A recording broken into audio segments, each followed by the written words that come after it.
Kasi ano yan eh, nagay sa nasunugan. Idodonate sa nasunugan. Idodonate po sa nasunugan? Oo. Okay po.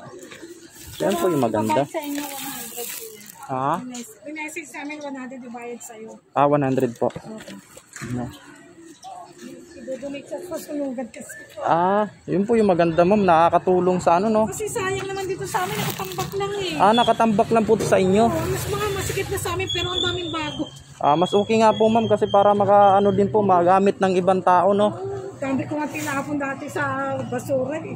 Dami niyo po natapon. Ito bago pa tong mga to ma'am eh. Bago yan eh. Sakto Sinelas yung mga napagliita tapos hindi oo. nasuot. Oo. Sayang naman. Bait nyo naman ma'am. Nakalkal yung iba eh.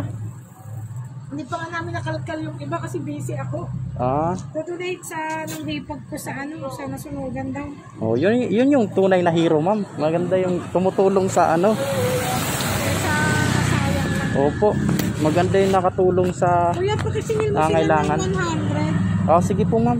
Walang ano mo po. Walang problema doon. Sige po ma'am, walang problema po doon ma'am. Thank you po ma'am.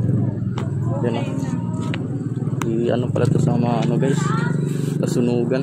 Nasunugan pala doon sa Baisa ma'am banda? Hindi doon. Bakit kakilala nila yung nasunugan? Kakilala nila. Wala talaga doon na ligtas. Hindi ko pa nga mailagay yung mga walang yung mga baso-baso namin na hindi ginagamit.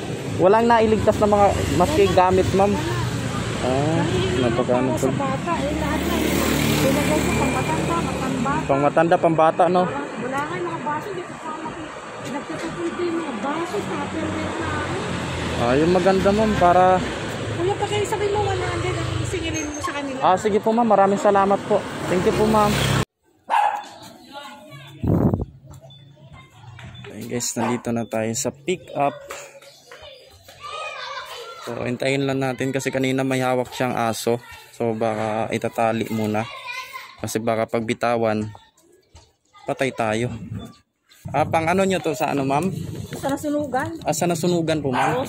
Itulong nyo po. Hipag ko yung nagpadala. Ang bait nyo naman po ma'am. Thank you po ma'am. Maraming salamat po. God bless po ma'am. Ingat ka. Sige po.